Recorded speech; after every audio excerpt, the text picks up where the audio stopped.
This is Reasonable Doubt with your hosts, Mark Garrigus and Adam Carolla.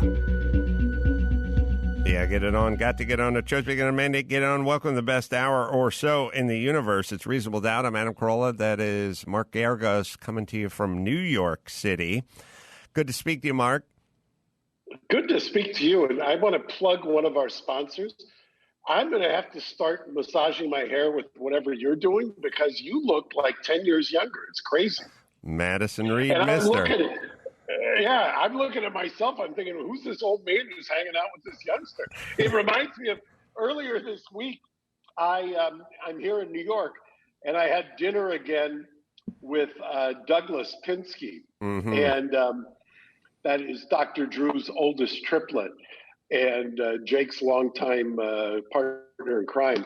And I was thinking, if only Sonny was like 5 years older. How old is Sonny now? He's 14, but he acts like he's 41. So, well, do you think he would hang with the group and do a? I think he could because I saw him. I told you the other day walking down the street in La Cañada, and it's a very put together kid. His dream is to hang out with Ben Shapiro and Dennis Prager. So I'd call him an old soul. So speaking of Drew, I spoke to Drew earlier today, and he said the New York Restaurant Association, I'm going to paraphrase, but is planning a class action lawsuit against the state or the governor, whatever it is. And he said, "Is that Garagos?" And I said, "It sounds like Garagos, but I'll ask him." Yeah, no, but we're in the mix of an equally, I think, even better lawsuit than that group, although I like their lawsuit a lot. I've got one where the landlords are literally the state. And so the state's not going to be able to find refuge anywhere. In fact, it's interesting you mentioned that. Just minutes before we got on, I was on a Zoom, or actually it was probably just a phone call, argument in federal court in California on the business interruption. And the insurance company's position there is that since we can do takeout, that therefore we weren't closed. And furthermore, since the mayor's order was because of a virus, that the virus exclusion holds. So what that leads me to believe is if you've got a policy where there's no virus exclusion, and for instance, you're a nail salon and you're completely closed, or a hair salon that was completely closed, that the insurance company is going to have an awfully hard time based on the transcript of the argument I just did with them. Well, that brings us to Nancy Pelosi and her salon trip, which people are going to do what people are going to do. Oh, we got that drop ready for you. Now, again, my thing with almost everybody is I don't fault the person for going into the salon and getting their hair, the roots dyed or their hair blown out. That's what I've been doing. That's what many people are doing, some bootleg version of that. That's what we've been forced underground. I mind the part where you wag your finger at everybody, shut down the economy, and then do it. That's my part. It's not the actual doing it part. It's like the preacher who's preaching fire and brimstone about the gay lifestyle.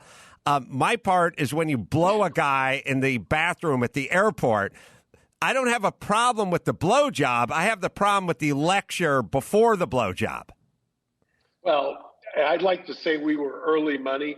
I had my client, Jason, over at Starring, famously do a press conference, 2 weeks ago or 2 episodes ago. And he announced he just wasn't going to do it anymore. It made no sense.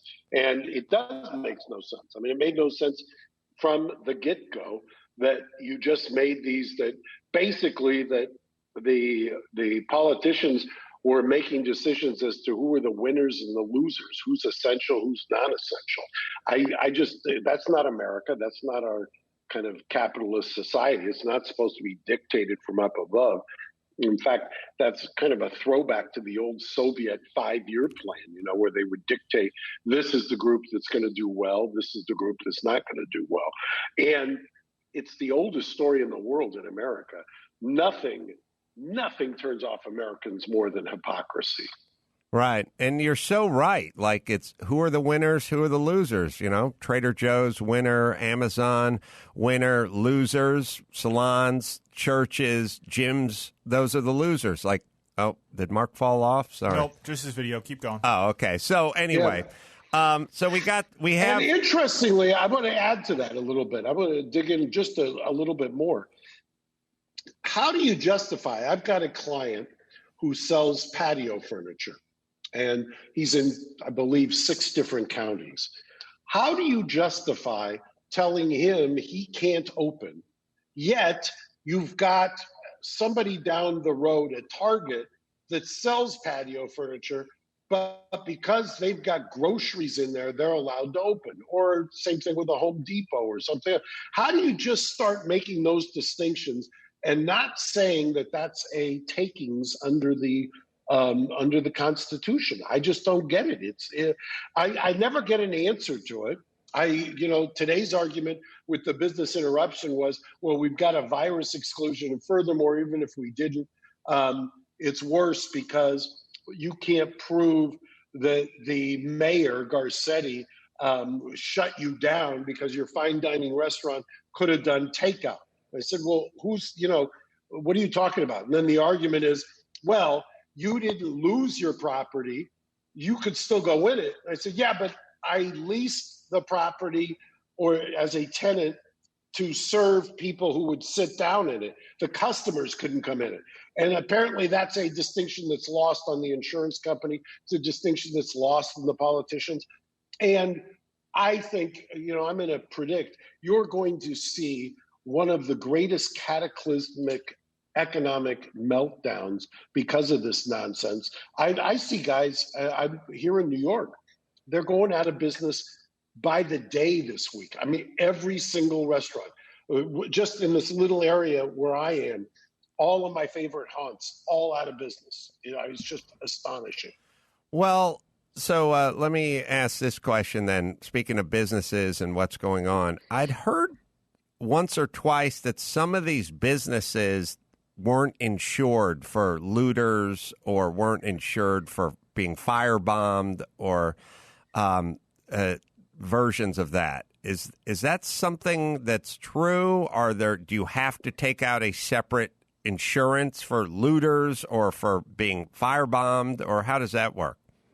Well, look, the insurance companies, once again, that was also in the argument. They were arguing, they go back to a case in I believe it was 95, where they were arguing that during the riots, that was because a curfew was imposed. If your particular place didn't get the physical damage, just the fact that you shut it down, you shouldn't get business interruption. The insurance is far and away the biggest racket that has ever been invented. It's one of the reasons why Berkshire Hathaway does so well, because they just basically take your money and then they fight you tooth and nail until you either give up or will settle later on. And it's a complete scam. It's a legalized scam, but they take your money, they invest, they do whatever they want with it, and then they fight you and grind you. And at the same time, they do these campaigns that are kind of anti-lawyer, take the lawyers out, frivolous lawsuits, also that contingency lawyers can't stay in business to try to collect insurance, because who can afford it? I mean, this company, the coffee shop right here across the street, just moved all their stuff out on Wednesday. I was asking them if they had business interruption, because I was upset that insurance, right? Yeah, business interruption insurance. They said, yeah, but no lawyer will take it because we've only got $100,000 and the insurance company has denied us and they've got all these exclusions. It's a racket. And, these politicians, what drives me crazy, California is a perfect example. We've got the first openly gay insurance commissioner. And I don't say that in a derogatory way. He advertises himself that. It's first openly gay insurance commissioner. More power to you. That's fantastic. You broke that glass ceiling. Why not come out of your hiding place and issue an edict that if you want to do insurance in California, you pay business interruption and you don't hide behind nonsense arguments that make everybody have to jump through so many hoops. Why not do something? You could do it. You can clearly say, hey, if you want to sell insurance in this state, you don't get to hide behind this. Have they done that? Of course not. What do they want to do? They want to tell people as business insurers are fleeing because they don't want to pay for wildfires anymore. Then the governor's solution is let's tax the people who actually are creating jobs at 54% in California. Well, how does that make sense? You want to tax somebody, tax the insurance companies who aren't paying, who've been collecting, in my case, been collecting insurance premiums, Travelers has, for over a decade. They're just sitting on all that money. And the only person who could afford to go to court, federal court, all over the place is me. Other than that, who's going to be able to afford that? It's a very interesting business model that I never really thought about. It suffers inherently. It suffers just like the old gift certificate model would suffer, which is they'd get your money and then you had to argue with them about giving you change or return or receipts or whatever it is. But it's sort of like in all other businesses, if you sell automobiles, then you have a product and someone purchases your product and then they drive away with your product. But the insurance business is like you going to a sandwich shop and paying for a sandwich you never receive for 8 years. And then at some point you go in and go, now I need my sandwich. And they go, yeah, we've discussed that. Yeah. and by the way, the meat that you paid for in your sandwich 8 years ago, we've decided is no longer healthy. So therefore we're not going to give it to you. Right. And this is the killer. They also do stunts, especially Travelers, where they know they've got bad earnings coming out in March. So the eve of the earnings, they sue me, they're insured, to divert away from the fact that they're not paying any claims. Then I said, okay, that's fine. I'm making a claim under my policy for you to defend me when you sue me. And they say, no, sorry, we're not going to pay for that either. It's a complete scam. I've never seen it. If you tried this in any other business, you'd get indicted. But the insurance companies, they own hook, line, and sinker the courts and the authorities. I mean, they are the big bad wolf. They and Big Pharma kind of control the game. All right. Well, let's talk about Nancy Pelosi, because I really, whenever I hear things like this, I always think about you and if she was your client and she said she was set up. We'll play the clip. She went to a salon. She wasn't wearing her mask for portions of it, and she claimed she was set up. So let's hear that.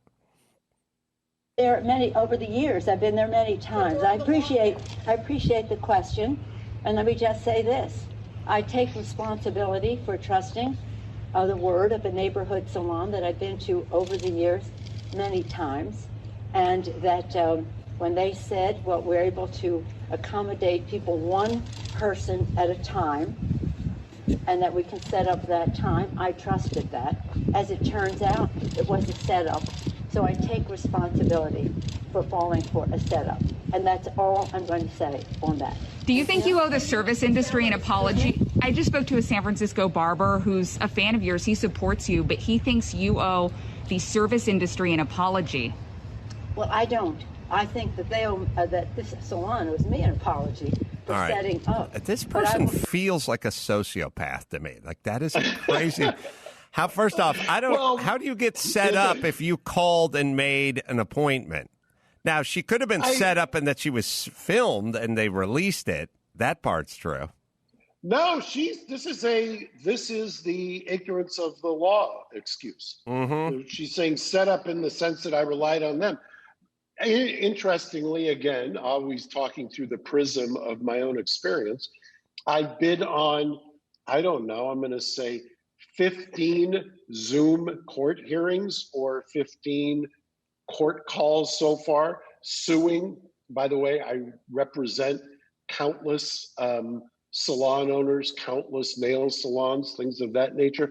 I can't tell you how many times I've made the Nancy Pelosi argument, which is, in essence, this guidance, so-called guidance by Governor Newsom or by Mayor Garcetti it makes no sense. You can't make any heads or tails out of it. It's inexplicable. You don't give people a clear notice or any kind of ability to decide what they can or can't do.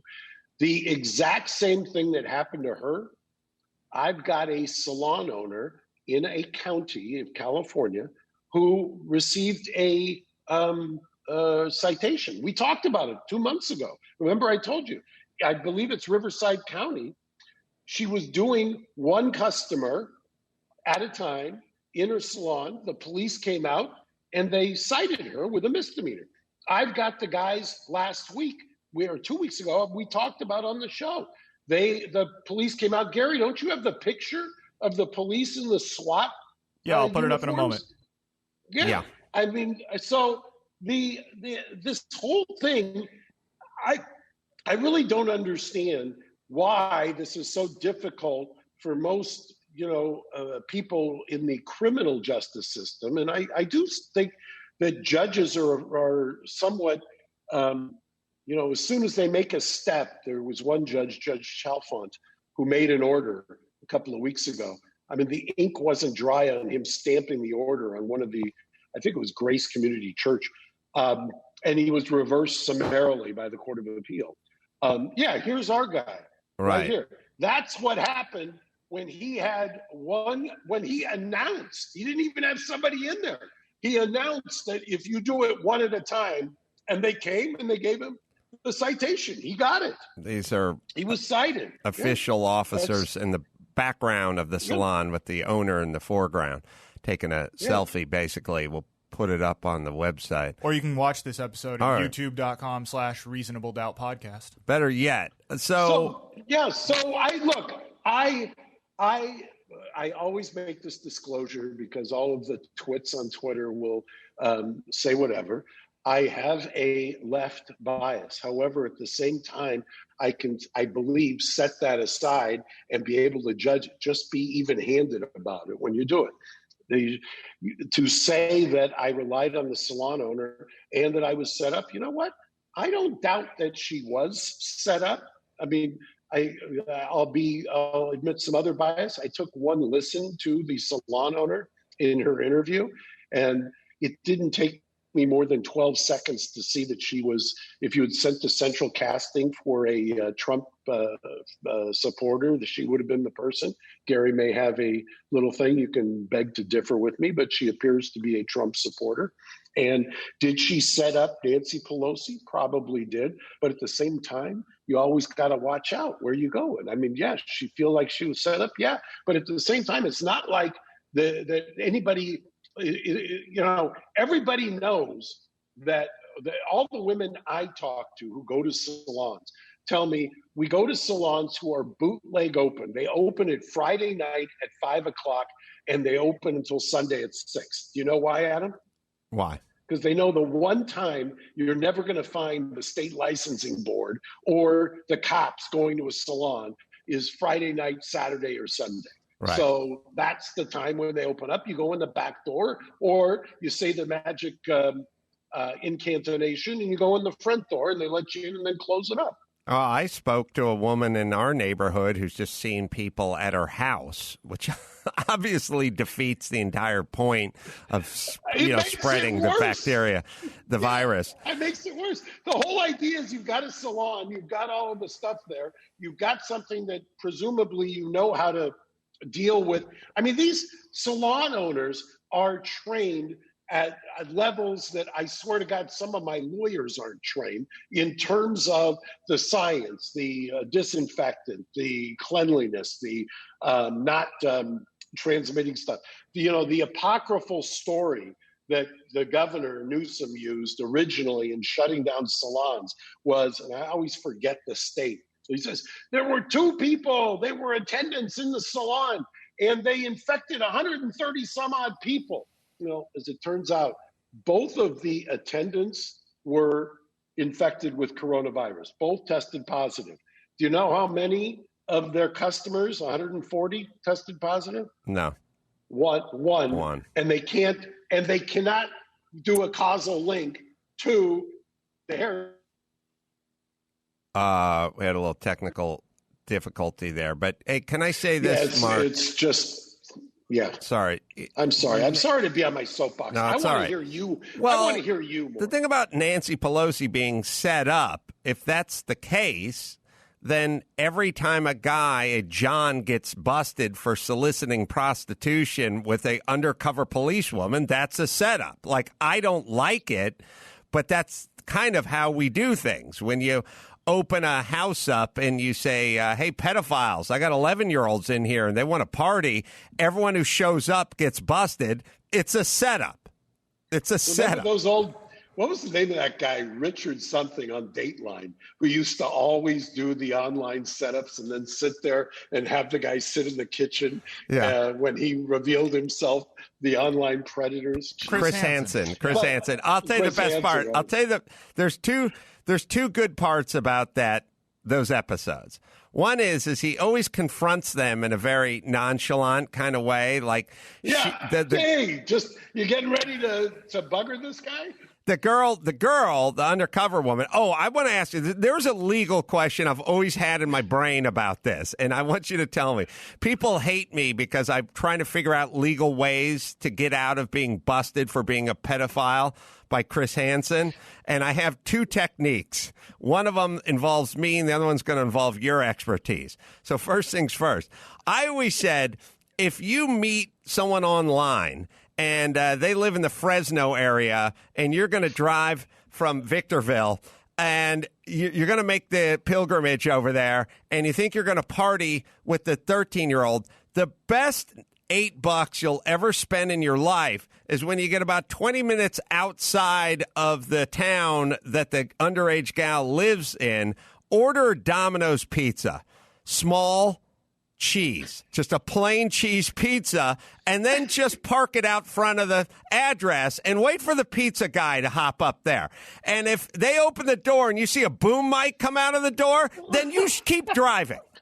It'll be the best $8 you ever spent in your life. I'm going to do one better. Hold on. If it turns out, wait for the Little Caesars $5.99 special. Right. Wait for the Caesars. Save some real money. But if the door opens and it is, in fact, a 13-year-old, then you guys can enjoy pizza. That's right. Everyone hates that joke. The audience, I've had some people like threaten to throw a chair. Or throw stuff? They just don't. Oh God! I'm like, and I always go, I'm not for pedophiles, but I am a problem solver. So the other one that's for you, Mark, yes, that I've always thought about is the underage actress is always over 18. So she is, in fact, saying she's 13, but she's, in fact, a 21-year-old. Could I beat them on a technicality by saying, you don't know how old I thought this person was? She's, in fact, the person I was having a conversation with was, in fact, over 18 years of age. Oh, Mark just fell off again.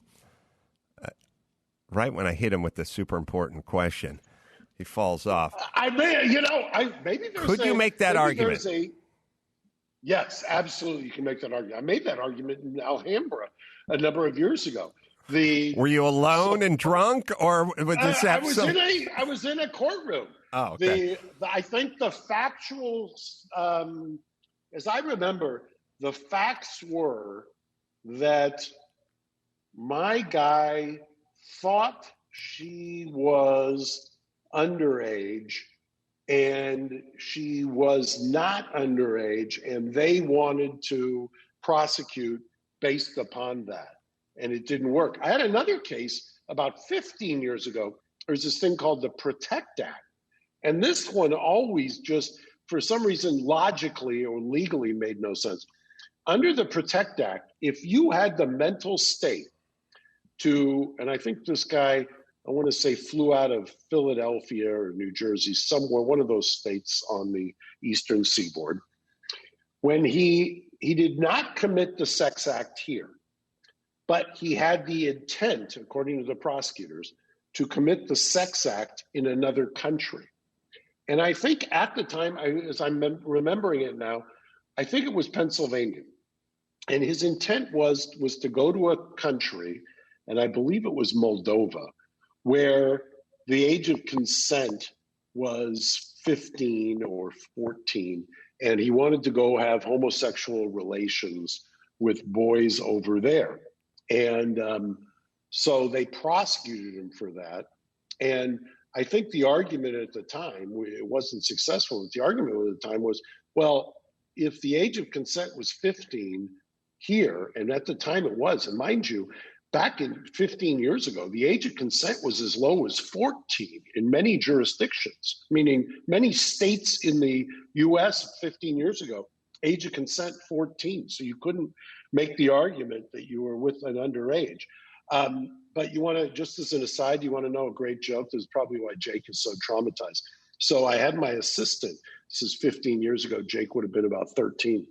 And I'm trying a case with this guy who's charged with leaving the country to go have sex with 15-year-olds or 14-year-old boys. And I had my assistant fly Jake to Philadelphia because it's during the summer. And the assistant brings Jake in to the courtroom, and Pat Harris, who was trying the case with me, taps me on the shoulder, reaches around the client, taps me on the shoulder, and says, "Hey, Jake's here." I turn around and I kind of give a wave to my 14-year-old son, and my client, who's sitting in between Pat and me, goes like this.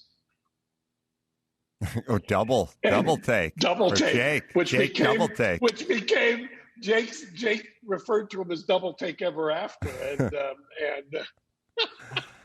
And I'm sure that in today's milieu, I probably would be filed on for child abuse or something like that. Also, back in the day, that was right around a couple of years on the heels of Michael Jackson, when people used to say, "Would you let your son stay at Neverland?" Frankly, yeah, he's been quite a few times. He enjoys it there. Well, the getting back to Chris Hansen and catching a predator, my favorite part of that is when Chris Hansen, she says, "I'll get some Toll House cookies and sweet tea. Let yourself in." By the way, if a woman ever says "let yourself in," wait, they need to turn the knob. I don't buy "let yourself in." But anyway, they let themselves in, and then Chris Hansen comes walking in, and they talk for a while, and there's two things. By the way, the thing that makes me more scared of these guys is their excuse. Like, those guys are like... There he is.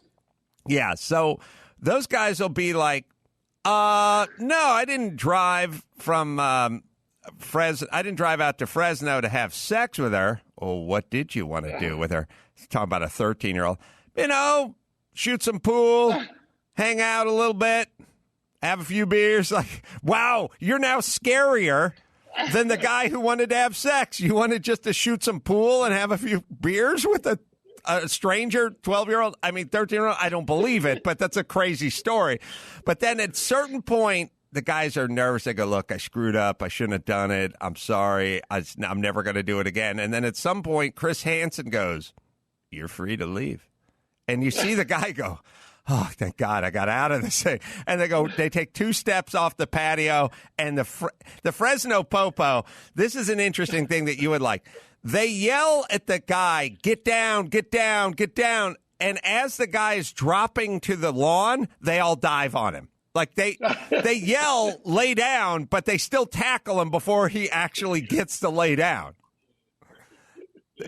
And by the way, if the guy is so compliant that he'll sit with Chris Hansen, who's not exactly an intimidating force, can't you just tell the guy, "Lay down on the ground, hands out," and then just go cuff him?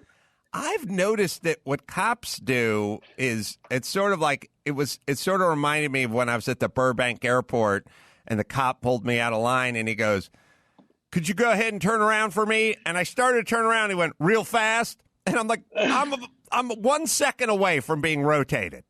What is this? So what cops do is they do a lot of on the ground, while they're wrestling you to the ground. Like, they should give you a 3 Mississippi to see if you will actually do it on your own before the knee goes to the back. But so many cases going on out there. There's the Jacob Floyd thing, or Jacob Blake. Sorry, I've combined my 2 shooting victims. The Jacob Blake situation. Some new bits, dribs and drabs of information have come out on that. There's the 17-year-old with the long gun who was doing the shooting in Wisconsin. Some new stuff has come out on both those. I'll tease one. There's things that are confusing. It's sad to me that it's this confusing, but there is Jacob Blake had a knife. And then there's Jacob Blake was going for a knife. And then there's Jacob Blake had a knife on him. And then there's Jacob Blake was brandishing a knife. And then there's Jacob Blake had a knife in his car on the floorboard. It's still unclear, this whole had a knife. I don't know. It seems like he didn't have a knife. And there's 2 things that are being sort of conflated. There's had a knife, which is not having a knife, but having a knife in the car, it seems to be. And then there is, he went over there and he raped this woman, and then the cops showed up. But he went over there and allegedly raped that woman months earlier, and then showed up, and then she called the cops. But it's unclear what he was doing this time. I took the keys to her car. I don't know what. And by the way, we going to tease that? Yes. I'm trying to figure out that timeline. Like, Gary, how come he was over there and then he raped her, but that was in May or some version of that. But there's a lot of blurring going on that I'm having trouble with. I have a lot to talk about on this. Okay, I really want to know. As usual, it's amazing. This is why I love you, like a brother and my BFF. You intuitively understand all of the issues here, and I can give a lot of, and I will on the other side of this. I'll give you a lot of the legal doctrine, but you've already hit onto like 100 years of jurisprudence here. That's amazing. Thank you. All right, let me hit sucking up to you. Let me hit NetSuite by Oracle over here. America's ready to get back to work. But who's going to win the new economy? You need every advantage, and that's where NetSuite comes in. Smart companies run on NetSuite by Oracle, the world's #1 cloud business system. With NetSuite, you'll have visibility and control over financials, HR, inventory, e-commerce, and more. It'll all be in one place. Whether you're doing a million or hundreds of millions in sales, NetSuite gives you the visibility to control and manage every penny. Do it from your own phone. It's that good. Join the 20-plus thousand companies who trust NetSuite. Right, Gary?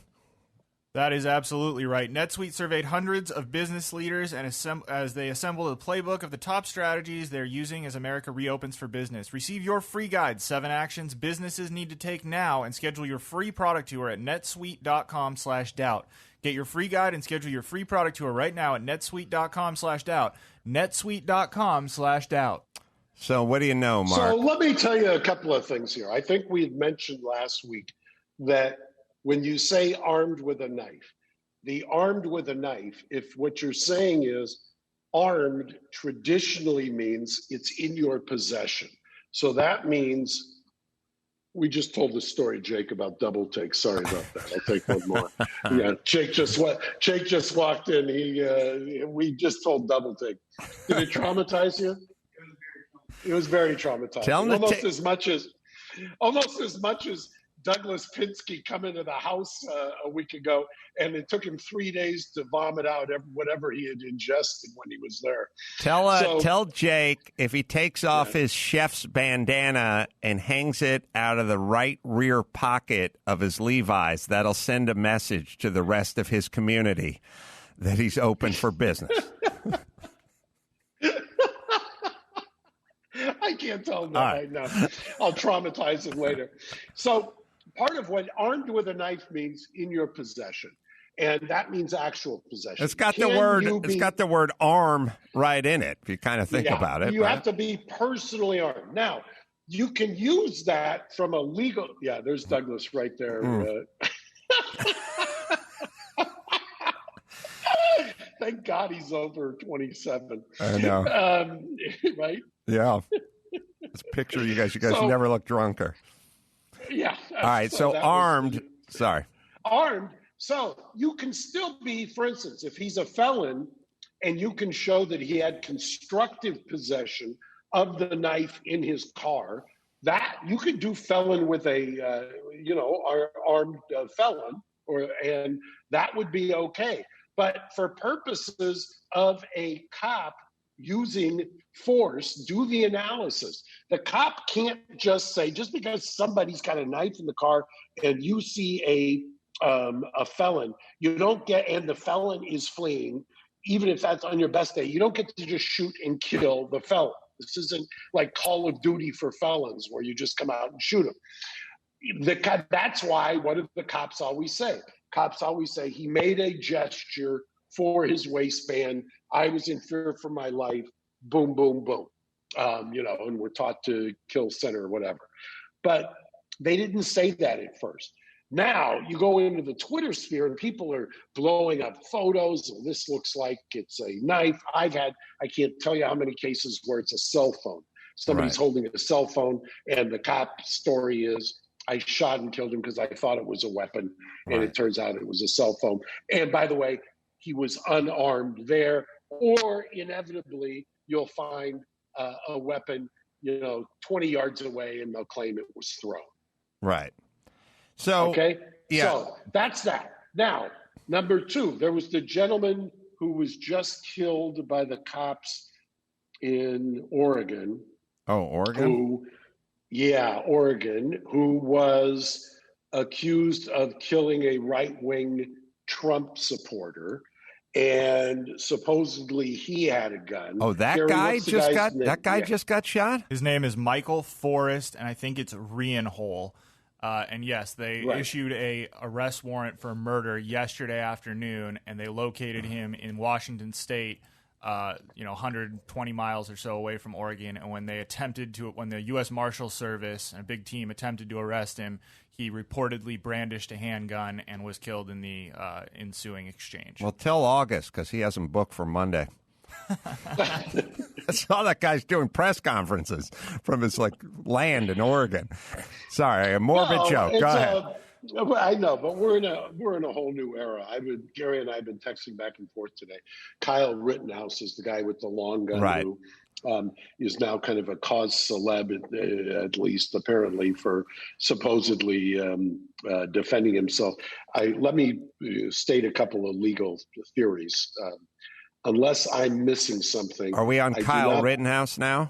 Kyle Rittenhouse, because I want to contrast it with what we're talking about in Oregon.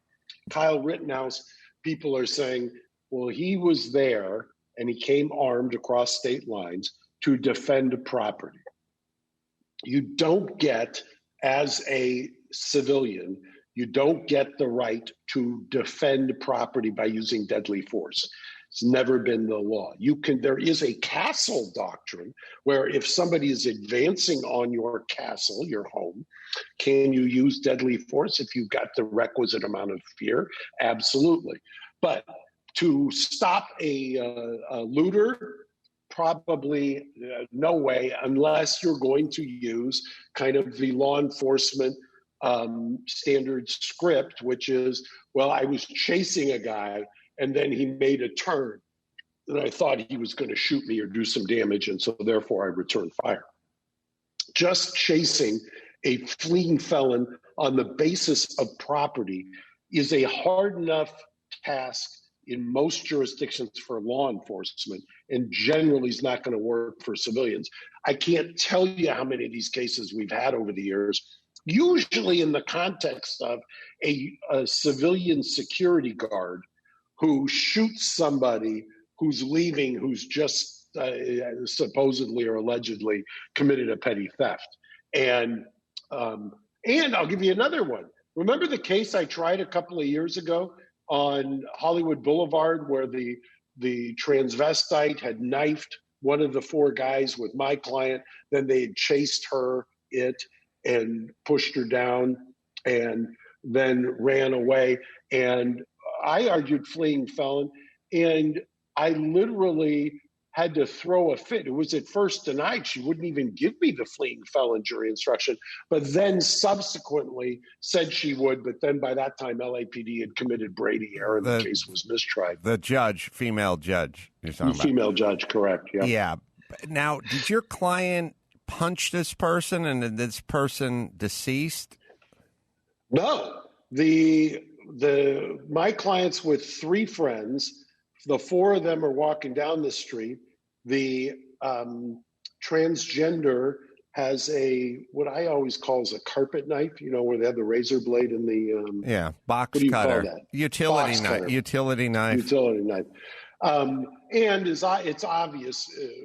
It's obvious afterwards because I saw the toxicology report that the person slashed the one of them. The guy goes to his knees. The LAPD had pieced together some videos so you could see it.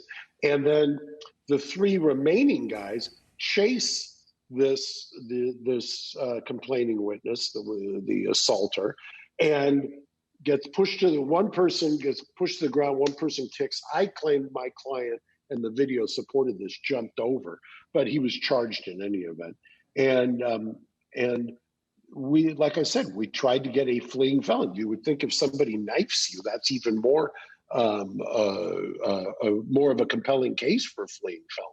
Right. So the Rittenhouse. So you've got that. Right. Rittenhouse is saying that he was accosted and it was self-defense. He's going to have to show that.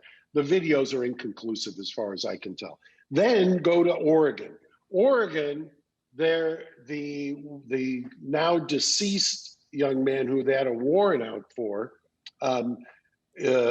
was claiming that he committed his killing in defense of somebody who was being attacked and he thought was going to get killed.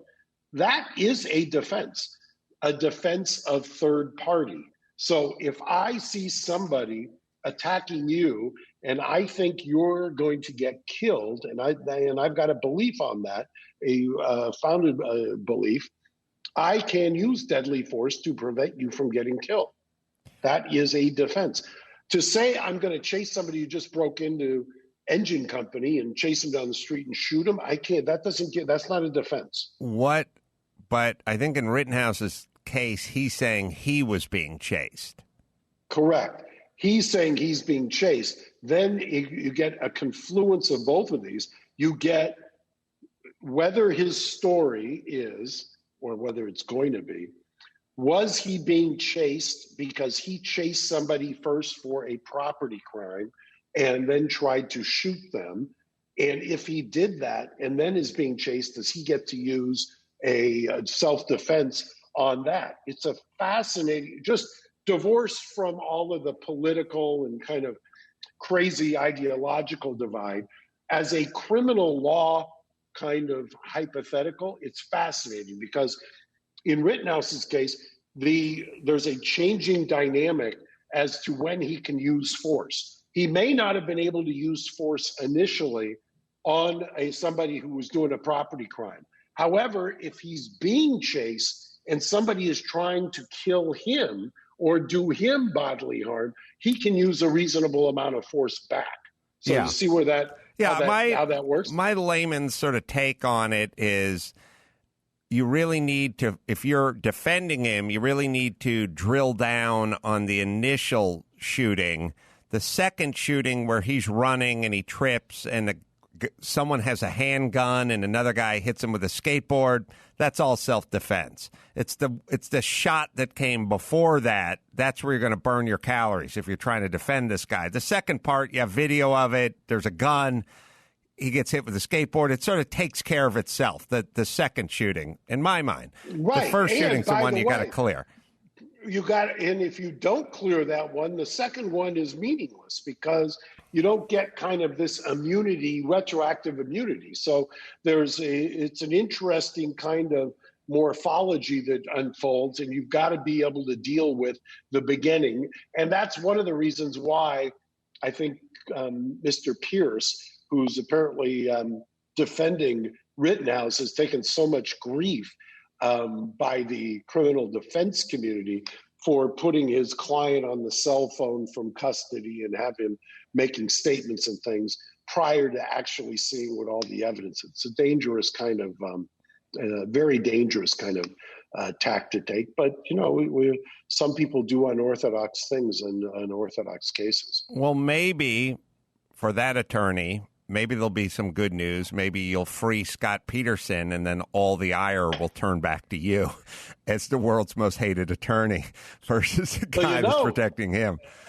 It's kind of funny because on the heels of Scott and having the death penalty reversed, there's a case that I handled 10 years ago, and Bulos Zumat.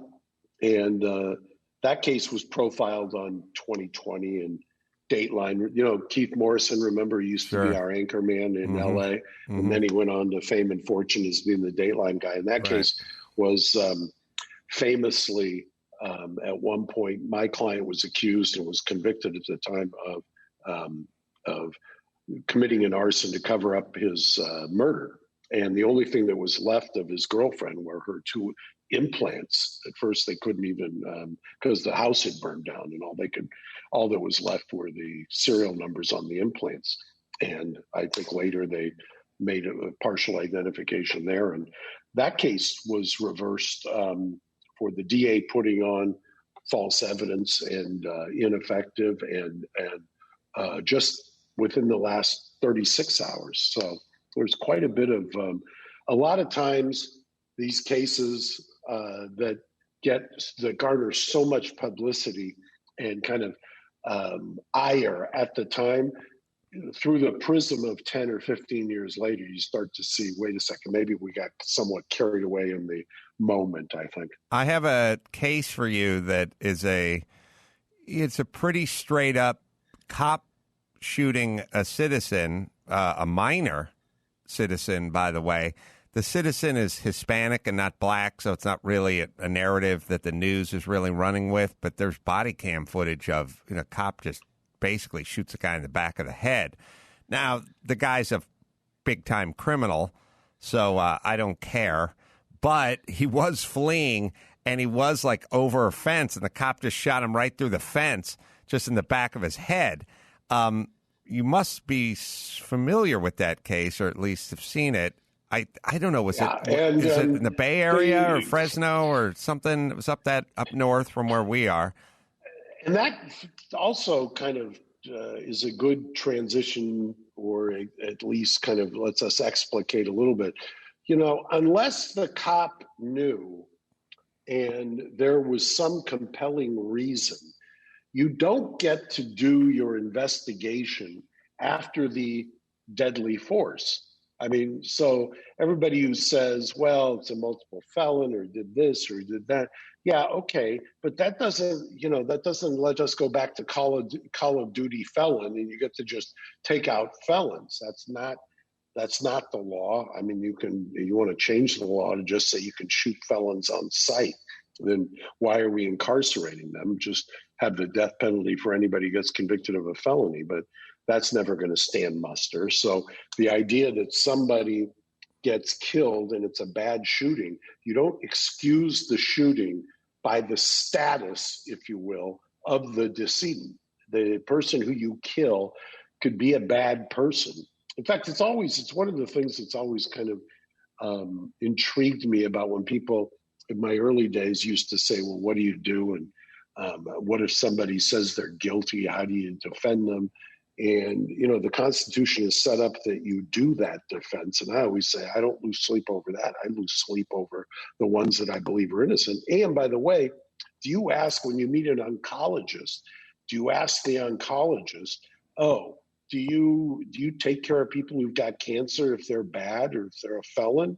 If they're a felon, shouldn't you just let them die? I mean, there are distinctions or urban kinds of myths or legends that don't make a whole lot of logical sense. And shooting somebody and then later learning that they're a felon, that doesn't justify it. Yeah, I know. I agree. I think in that particular case, they knew who they were dealing with, and they knew that that person may have been armed or may have been involved with the shooting or some version of that. So it wasn't just a complete blind stop. But at some point, the person is running the other direction from where you are. Their back is turned to you, and it just doesn't pose a threat to you. I think sometimes cops, what I've found, sometimes I feel like the cops are using a gun because they can't physically catch up to the person or subdue the person. You know, in the Jacob Blake situation, the cop used the gun because he couldn't really prevent him from doing what he didn't want him to do. It was sort of like he was going like, hey, you know, they wrestled, maybe got the better of him. He was walking away. The cop was saying, stop, you know, and he was like, nah, I'm not going to stop. Don't get in your car. And the cop was like trying to get him not to do it. And he essentially used his gun as a tool to prevent him from fleeing or from driving away. You know, the same situation with the Burger King, and the guy was asleep passed out, I should say, in the line at the Burger King or the Wendy's or whatever the fast food down was. in Georgia. Right. It's like right. At a certain point, he out-wrestled the cops, he tased the cops, and all that, got the better of him. It's almost like, in a weird way, it's like you have a magical device on your hip. And let's not call it a gun. Let's just call it a magical device. And if you ever get into a situation where the person out-wrestles you or punches you or is faster than you or hops over a fence that you can't climb over or wants to get in their car, if you can't do anything about it, reach for the magic button on your hip. That'll stop it. And I really think it's almost that with a lot of these, especially a lot of what we've seen, guys fleeing on the other side of the fence. In that particular case, the story we were just talking about with the minor got shot in the back of the head. Jacob Blake, he was like getting in the car and there's nothing the cop could do about it. So he reached for the magic button. You know what I'm saying? You know, I know exactly what you're saying. I was reading something this morning. There was a study that came out. And basically, I think actually underestimates, because I've said for years, the two common denominators that I see in most of these killings are that the cop is usually a Iraqi or Afghani war vet with PTSD, and the decedent is usually, the victim is usually somebody with mental health problems. And so then you combine those two things, and that's combustible. And then I saw today where somebody had done a study, I read something where they said 20 or 30% of the victims were mentally health impaired or had symptoms of mental health. And I think that probably grossly underestimates it. But one of the suggestions was, which I've always said, why do we make, and this goes back to Lee Baca, who was famously the sheriff and then convicted in LA County. But Lee Baca used to always say that he runs the largest mental health facility in the world, meaning the LA County Jail. And it's true. I mean, if you're in downtown LA, most of the homeless that you encounter that are by any objective means frightening are people in a mental health crisis. And why is that the cops? Why are we sending cops there? These guys went to the academy to, up on the hill or down in Rio Hondo.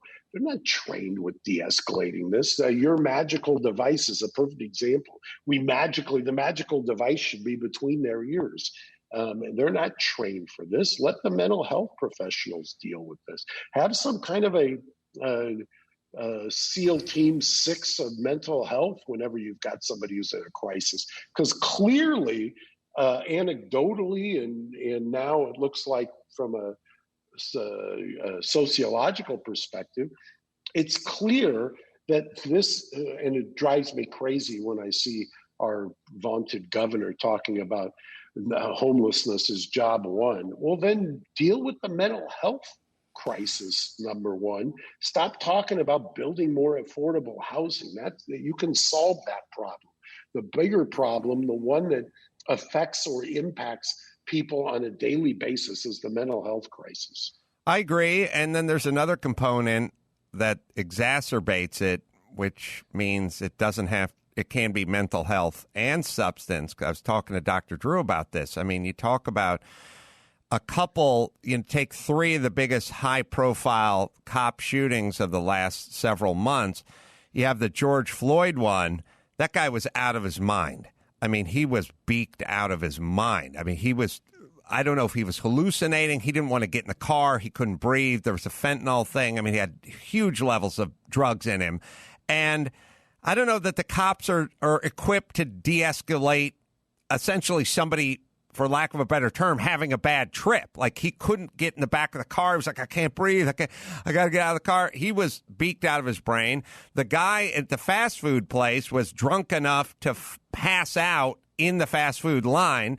The other story more recently about Jacob Blake is at least from his baby mamas, a couple times a year when he got drunk, he would come over and, problems would ensue. There's a big time substance component to this that no one is talking about. I look, there's Drew will tell you, and I don't disagree, I've seen it. There is, the substance abuse and the self-medication and all of this, it's all part of a continuum or a spectrum. And I read somebody said today, and I love the line, why is it that mental illness is the only illness that we call the cops for? Right. If you're having a stroke, am I going to call the cops or am I going to call the paramedics? I mean, it doesn't make a whole lot of sense. Part of the stigma, I think, just of the way we approach these things. And it's now at a point where, maybe somebody will listen if we try to solve the problem in a different way. Except yes. What ends up happening? It's defund the police. Why don't you just say fund social work as opposed to defund police? Or free the police. I got one. Free the police. Don't make them our mental health professionals. I'll tease my last quick question for you, which is, I don't know what happened in this Oregon sort of shooting case.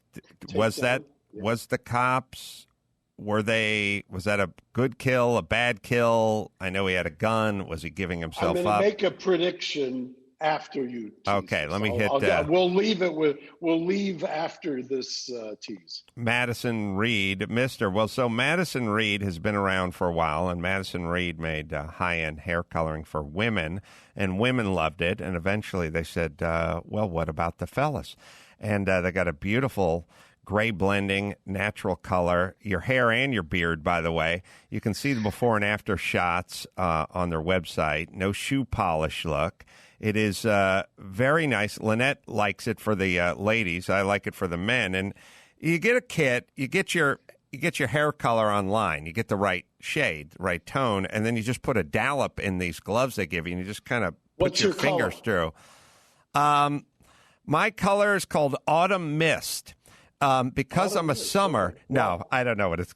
I don't know what I just physically matched it. I didn't read the color. I thought it was going to be like Georgian Gray. Or, I don't know. Swiss coffee. Salt and pepper. Swiss coffee. Okay. So I'll go with Navajo Red.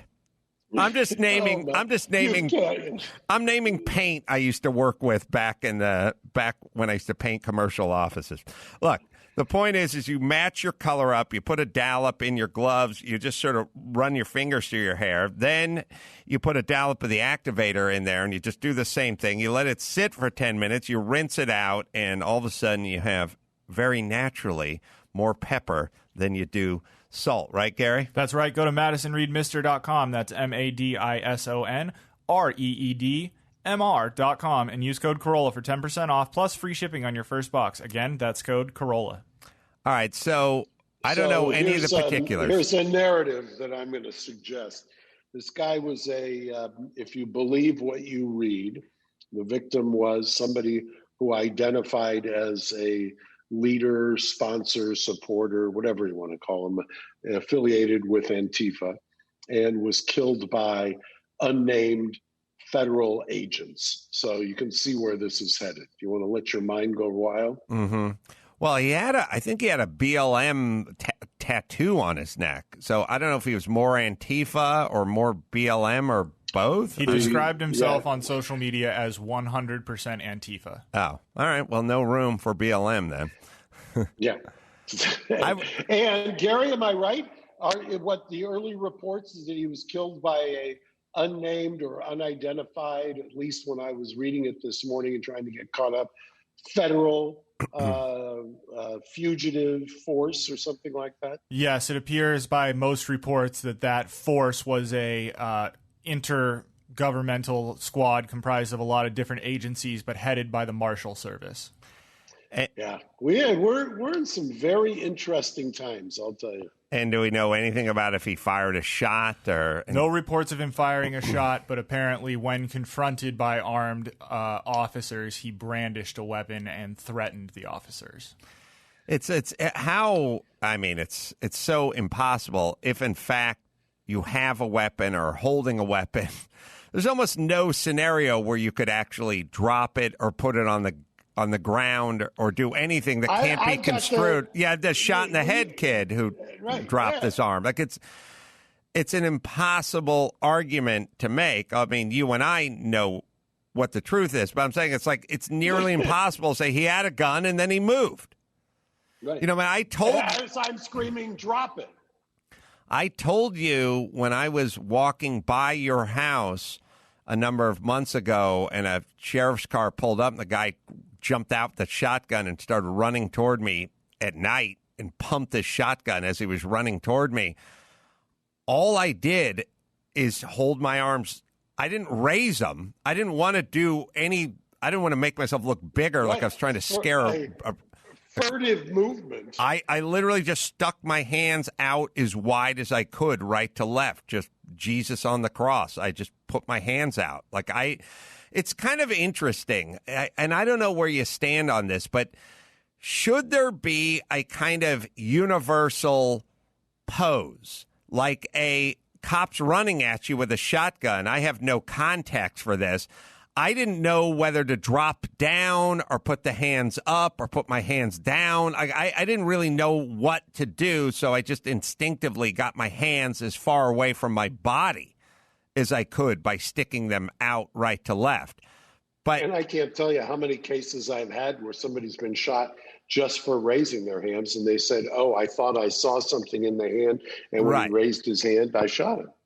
In my own split-second calculation, I was walking my dog. I really felt like putting my hands up looked more aggressive than putting my arms out, like as far away from my pockets as it could be. In the old days, when just sitting in your car was dangerous, the advice was that you hold on to 10 and 2. Right. And you make no movement. I mean, that's kind of been ingrained.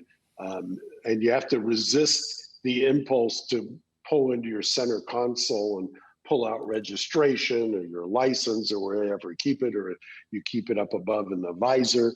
I just think that there needs to be a rethinking of how we approach citizens when you've got a gun or deadly force. I just think it's that you just can't. There shouldn't be always an armed encounter. And I understand clearly you can have these various thoughts in your head, and they can be true. Are there times when they need to use deadly force? Abso-freaking-lutely. Are there times when they manufacture an excuse after the fact? Abso-freaking-lutely. And is every case a bad shooting? No.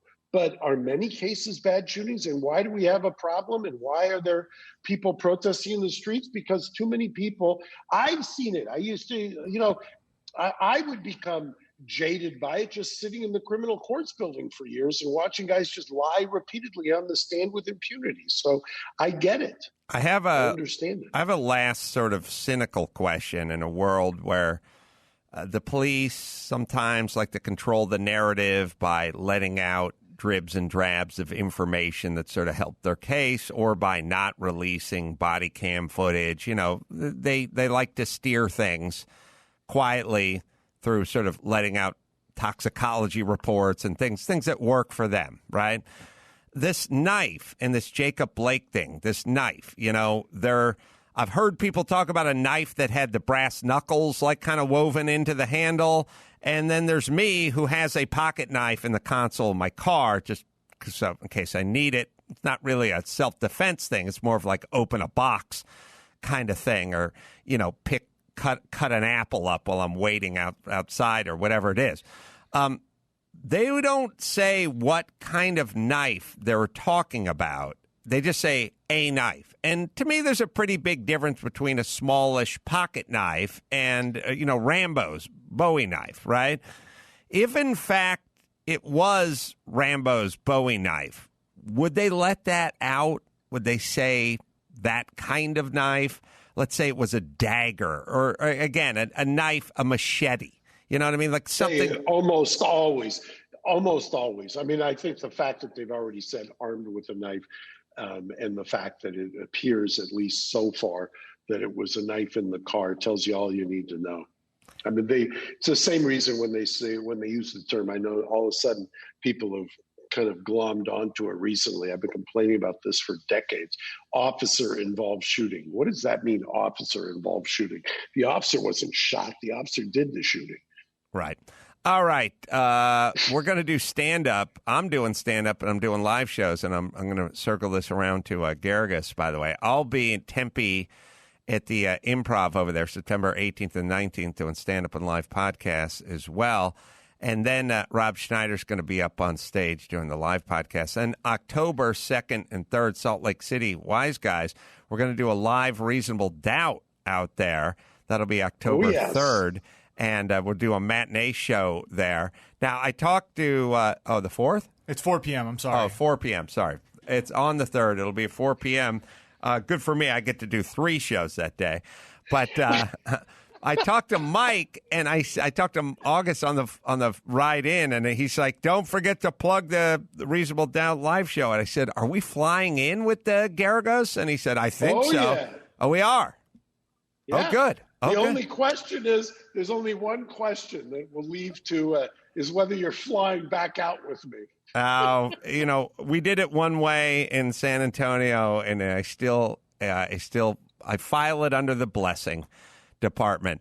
All right, so the movie, by the way, you can check out all my movies at Chassis, 2 S's and a Y.com, and subscribe to our YouTube channel. There's Big Jake. Where's the bandana, Jake? Is it in the pocket, or where is it?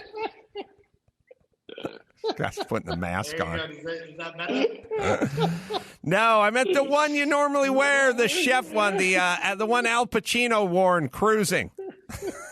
Look it up. All right, what are your plugs, Mark?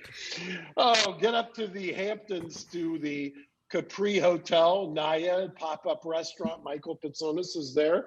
Get to the V and Gigi's this weekend, or downtown at Engine Company 28, where Travelers never pays any insurance claims, or 10E, where Travelers also doesn't pay their insurance claims. All right, Mark, a little homework for you. When you hang up, you will IMDb Cruising, the movie starring Al Pacino, circa 1987, and I think Jake to instruct Jake. Okay. To instruct Jake, yeah, you'll get the whole. Okay. You'll get the whole bandana early warning system color code. It's all laid out there. So until next time, Adam Carolla for Mark Garriga saying mahalo.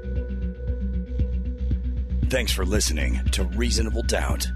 Tune in next Saturday for an all-new episode.